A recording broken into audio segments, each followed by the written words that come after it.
Mike Hazel. I'm the chair of the Communication and Leadership Department. We also have with us Sarah Yurden, an admissions counselor, and Brittany Harmon. We're here today to tell you more about our program and also answer any questions that you might have. Basically, our program has been in place since 2004. We are a good combination, in my view, of academic and professional. That is, we're grounded in the communication discipline at a place like Gonzaga University, which has a rich intellectual Jesuit tradition. But communication in particular is a very practical discipline. And the 21st century, especially if you're thinking about advancing in your organization or potentially pivoting, we're really about building skills as well. So we list some of those skills here: solving complex organizational communication problems, leveraging communication for influence and ethical persuasion across audiences. We have a focus on strategic and corporate communication, consulting and training, and we also have the value-added piece of leadership. So we're combining communication and leadership in an innovative way. To be an effective leader, you need to be an effective communicator. So developing interpersonal communication skills, small group dynamics and teams, as well as learning how data works and learning research. Questions that often come up really about what do communication professionals do? In our program, they really run the gamut. We have engineers, we've had heads of medical schools. We do have a lot of people that are from communication-related fields, some in education, a number in broadcasting, public relations, marketing. So there's a variety of things that communication professionals do, and clearly it's one of the #1 skills that potential employers are looking for. Another question that often comes up is, what does a degree in communication and leadership mean for me in my career?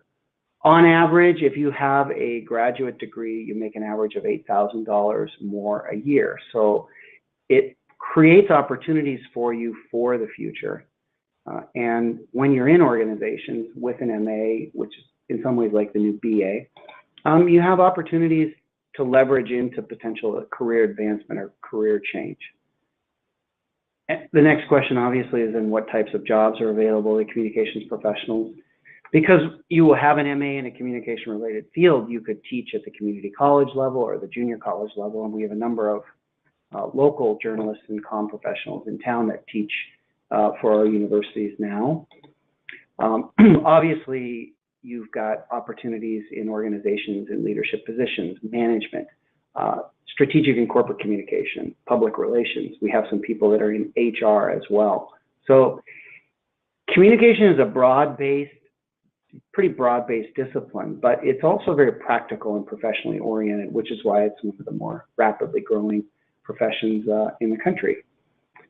And where do Gonzaga alumni work? I kind of already covered that. They really do run the gamut, interestingly.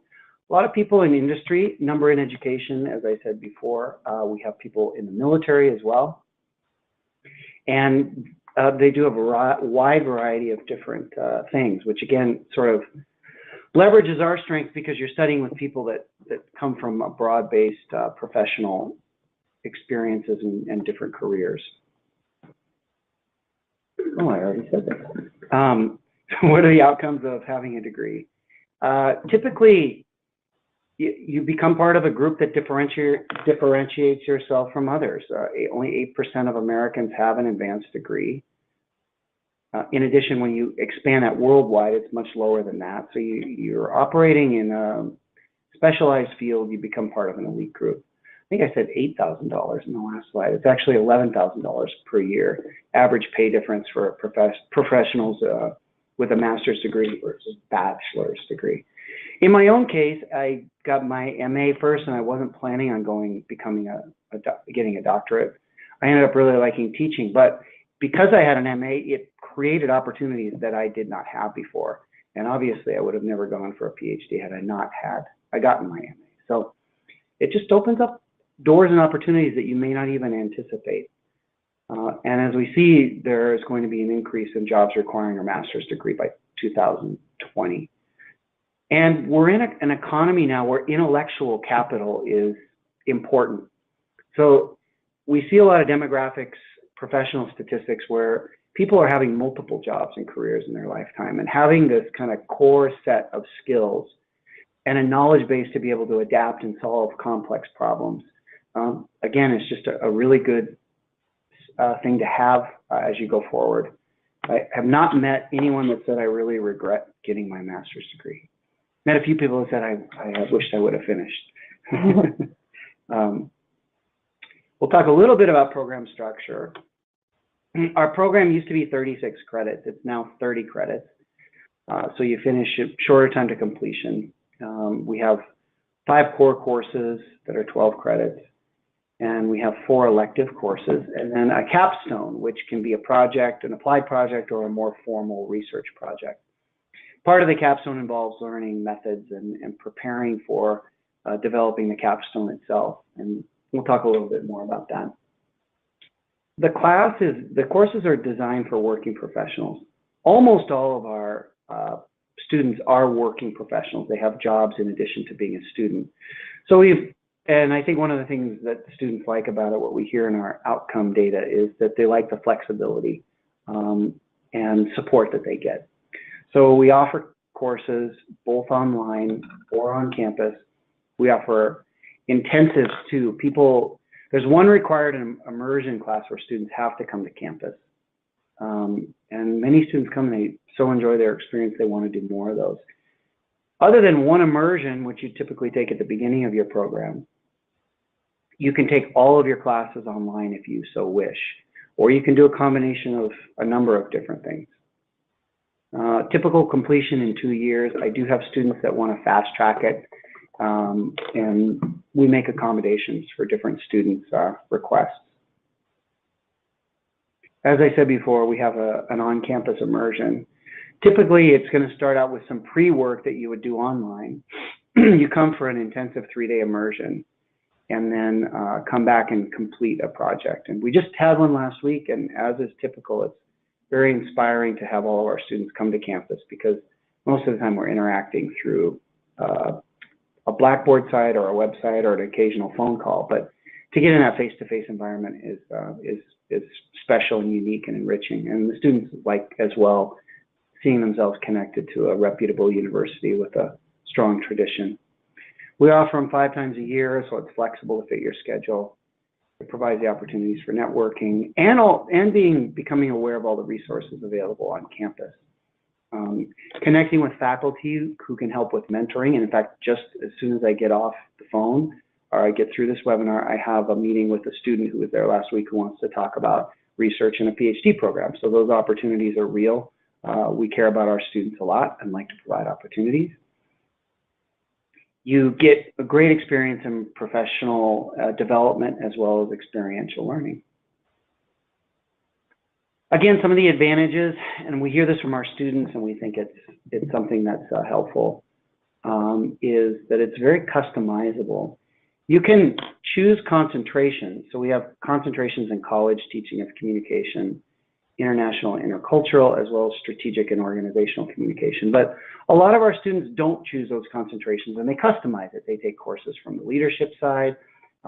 There's particular things they want to specialize in. So you can go your own way as you wish. We do put students every year into really good PhD programs, which is great. So you can do a more formalized thesis if you want. But a lot of our students are working professionals, and you can adapt an applicable capstone to fit your needs as well. We have study abroad options as well, which a lot of students take advantage of. Right now, and we're always thinking about how we can expand these, we have one in Florence, Italy, as you see, Cali, Colombia, an interesting course in Brussels, Belgium, and the Czech Republic, Prague. So again, a lot of different options for you, and our students report that go on these trips that the experiences are really transformational. If you can't get abroad or you have no desire, we also have some immersion electives. In Spokane, we typically offer a visiting scholar program where we bring top leaders, scholars in the field to come. We have change and transformation, team building and leadership, advanced team building, storytelling, so some really innovative offerings. In Valyermo, California, we offer a leadership community and dialogue course at a Benedictine monastery, which is all I participated in. That's a really interesting course.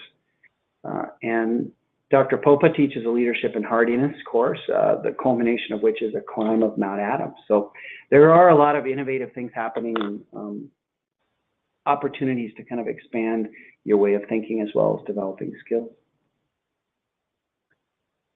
Another thing I think that's important to talk about is the fact that we are a Jesuit institution, and we are certainly not checking IDs at the door as to whether you're Catholic or not.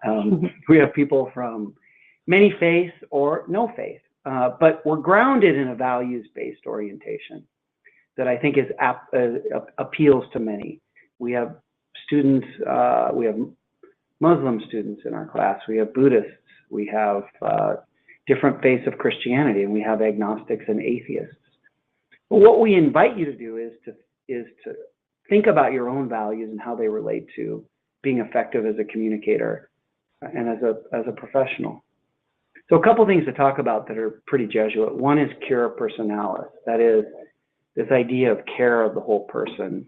And I think that's reflected in what we do. We give a lot of support to the students. When we design courses, we're thinking about the intellectual, emotional, and spiritual impact of these courses. We're trying to be well-rounded in the way we think about the human experience and you as a student. Also academically rigorous.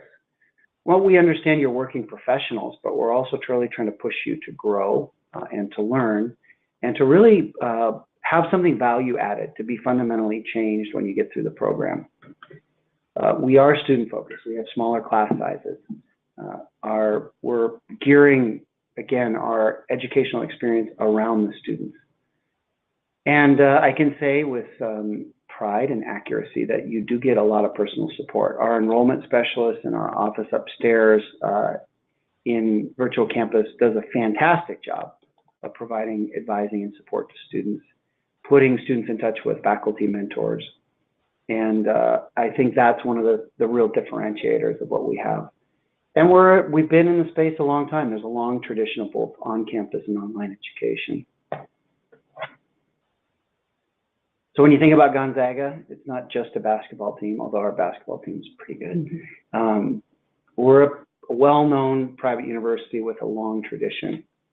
The name is recognizable and very positive. We have been early innovators, and we devote a lot of resources to being experts in online education delivery.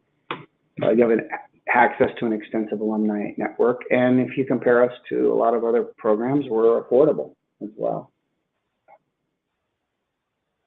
Gonzaga was rated number 4 as the best regional university in the West, also having a really, really good value. So Gonzaga is a good name. It's a prestigious university. Finally, frequently asked questions, and do feel free to ask any more that come up. Obviously, I'm biased as the chair of the department, but who should pursue a communication and leadership degree? I think everyone should. But right now,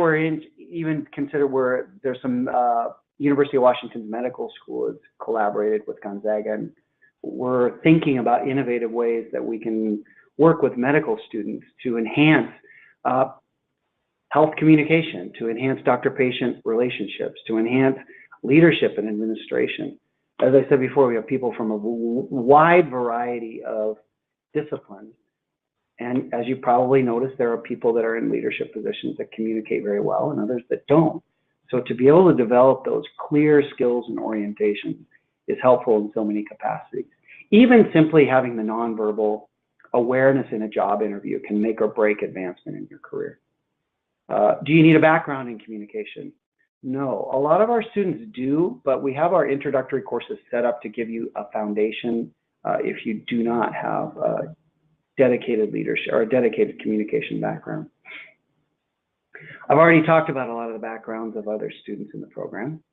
And I think it's, again, that's value added, that this online delivery system allows us to bring in this incredible intellectual capital of people doing a lot of different things and bringing their expertise to bear to conversations and dialogue. Who will be teaching classes? We have we have a lot of degreed PhD degree professionals, academics. We have people that have academic credentials that also have a lot of professional experience. So we have a variety of people that do, and we've got a very good cadre of professors and people that care about the students, want to deliver something of value and of rigor to the students.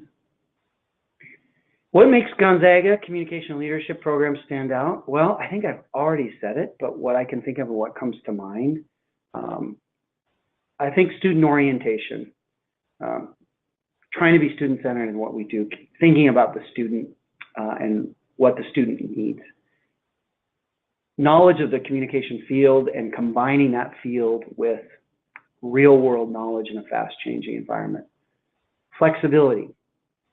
Students have the opportunity to really, we have a 5-year window of completion. Sometimes students need to take a break or they want to speed up their program. We really do put a lot of emphasis on the flexibility piece. Unique and innovative offerings, and we're always in startup mode. We're always trying to add something new. We're always thinking about new classes to offer. Students vote with their feet a lot, and we make those adaptations. So we have an orientation to continue to try to be relevant as we go forward. And in the digital age, obviously, communication skills and understanding are very relevant. All right, there's some next steps, and I'm going to turn this over to Sarah. Thank you, Dr. Hazel. Our admissions team is here to help students build the strongest representations of themselves. So we can help you determine the best time to apply to the program and set up personal deadlines that work best for you. As a Jesuit institution, as Dr. Hazel has touched on, the faculty reviewers will look at each component of the application.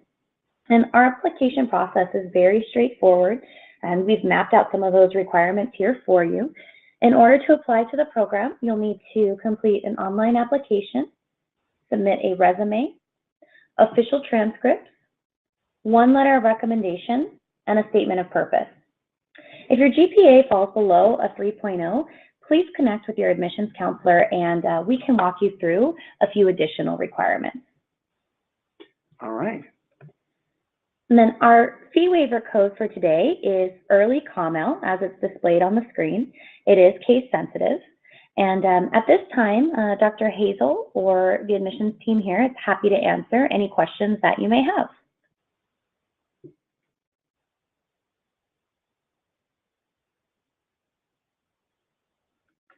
All right, as I'm waiting here, a couple of things come up that we typically get asked. One of the things is, when can students start? And we have what are called rolling admissions. So a lot of times people think of programs just starting in the fall, but you can start pretty much any time of year. We've got semesters that begin twice in the fall, twice in the spring, and once in the summer. So there's flexibility on that end as well, and we have people matriculating into the program all year round. Another question that comes up fairly often is the capstone. So you go through all these credits, and what do you do at the end? What is this seemingly formidable thesis or capstone? And when the students come to campus to talk, you know, those are the things they ask about. Our capstone is designed to go in a couple different directions. One is more of a traditional thesis research-based direction. Students oftentimes have these very interesting questions, either for their own purpose because they're very interested in it, or because they potentially want to go on for an advanced degree. We'll do a more traditional thesis-based approach, and you're going to work within theory with a faculty member and a mentor.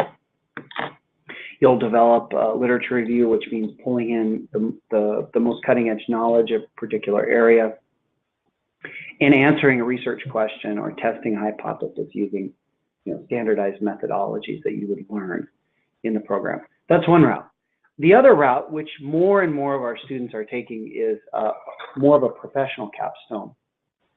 So, and I can just think of some that come to mind because I've worked with a lot of students.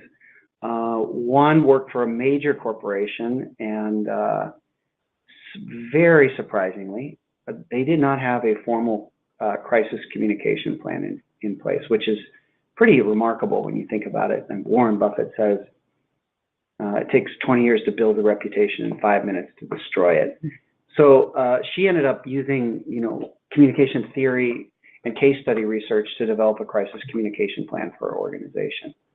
Some might do a development of a digital portfolio, or some might do a cutting-edge website design.